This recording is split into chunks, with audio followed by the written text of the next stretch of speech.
Terima kasih. Ini mengikuti jenjang pendidikan dari SD dulu yang mulai. Baik, saya ada pantun. Buah rambutan, buah alpukat, mengandung gizi dan berkhasiat.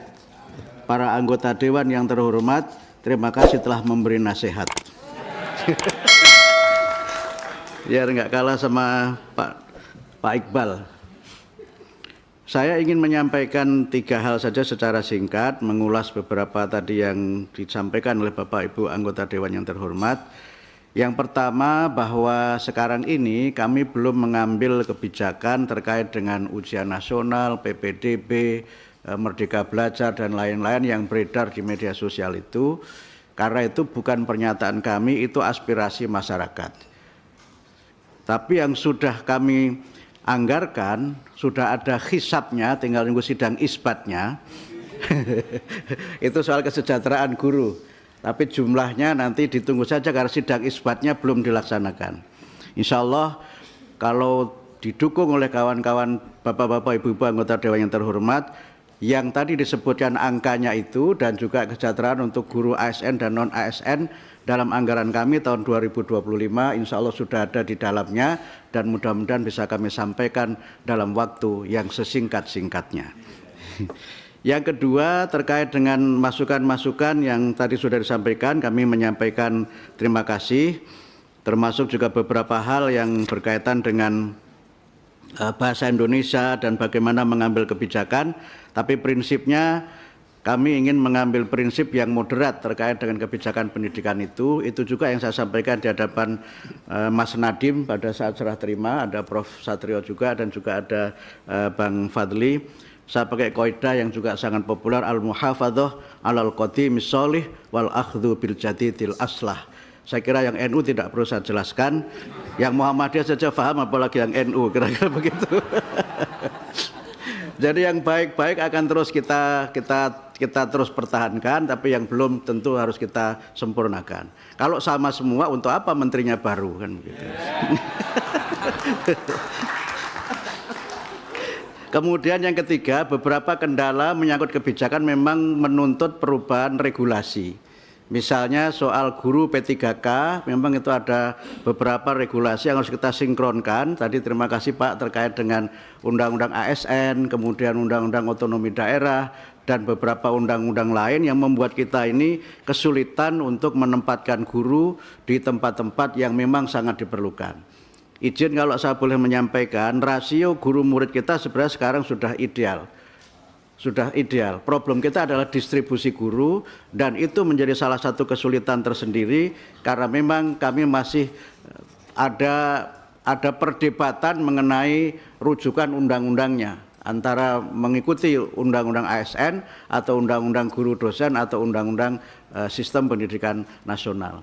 Kami akan mengundang pada tanggal 11 nanti, insya Allah hari Senin, itu mengundang para kepala dinas seluruh Indonesia untuk memberi masukan kepada kami terkait dengan P3K, terkait dengan zonasi, dan kami juga mengundang anggota Dewan yang terhormat, Komisi 10, mudah-mudahan juga ada yang nanti ikut hadir di acara kami.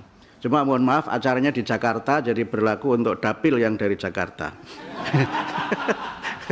Untuk kunjungan ke daerah, Ibu Anita, insya Allah kami akan sering-sering bersama-sama dengan DPR. Insya Allah kalau sering bersama DPR, minimal soal jaminan anggaran akan lebih aman. Kami sudah bersama dengan Ibu Hetifah waktu meluncurkan Bulan Guru Nasional, dan mudah-mudahan insya Allah Bu, Ibu dari NTT, kami sekarang sudah memantau pendidikan yang ada di daerah yang sekarang terdampak oleh letusan gunung Lewatobi. Insya Allah nanti kami akan ke sana Bu, melihat langsung sekolah-sekolah yang terdampak oleh musibah gunung Lewatobi laki-laki ini. Mungkin ada perempuannya ya, saya nggak tahu. Insya Allah nanti pada waktunya kami akan ke sana, dan kalau Ibu berkenan nanti kita akan bersama-sama ke dapil Ibu. Tentu dengan kunjungan bersama ini nanti kita bisa memetakan dan merencanakan apa yang bisa kita lakukan untuk memberikan bantuan bagi masyarakat. Semangat kami Pak, Bapak-bapak, Ibu-ibu sekalian terkait dengan paradigma di Kementerian pendidikan dasar menengah, kami punya semangat yang kami sebut dengan menjadikan Kementerian Pendidikan Dasar dan Menengah itu sebagai rumah pendidikan dan layanan publik yang ramah. Kalau boleh tadi juga ada singkatan, ramah itu adalah akronim dari responsif, kemudian akuntabel, melayani, adaptif, dan harmonis. Kami ingin hubungan kami dengan DPR terbangun dengan harmonis, dan juga kami ingin agar semangat kita bersama untuk memajukan dan menjadikan Indonesia sebagai negara yang maju, negara yang cerdas dapat kita wujudkan bersama-sama dengan sinergi antara Kementerian Pendidikan Dasar dan Menengah dengan Bapak Ibu sekalian Komisi 10 DPR RI. Kami kira demikian tanggapan saya secara umum. Mudah-mudahan ya. Izin pimpinan. Ya, silakan. Masih belum berselang Pak Menteri. Masalah aspirasi teman-teman yang masalah infrastruktur yang tadinya di PUPR kita akan ke Komisi 10 atau ke Ya, itu juga termasuk kendala kami Bapak, dan menurut informasi yang kami terima itu perlu dukungan dari Komisi 10 karena memang termasuk dalam catatan kami banyak pembangunan infrastruktur yang tidak dapat terlaksana dengan sebaik-baiknya karena pembangunannya tidak oleh kami di Kementerian Pendidikan Dasar Menengah tapi oleh Kementerian Pekerjaan Umum sekarang ini, dan kami sudah ada rencana untuk nanti bertemu dengan Menteri Pekerjaan Umum membicarakan persoalan ini, dan mohon maaf ini juga sudah kami sampaikan kepada Bapak Wakil Presiden mengenai kendala ini, sehingga kami mengusulkan kalau tidak bisa seluruhnya, opsinya bisa opsi yang moderat. Kita ingin solusi yang moderat. Misalnya dalam nominal tertentu itu oleh Menteri Pekerjaan Umum, tapi dalam nominal yang tertentu juga boleh oleh kita, sehingga dikerjakan bersama-sama paralel sehingga pencapaiannya lebih cepat. Itu usulan kami dan dukungan kami untuk program ini dari Komisi 10 sangat kami harapkan.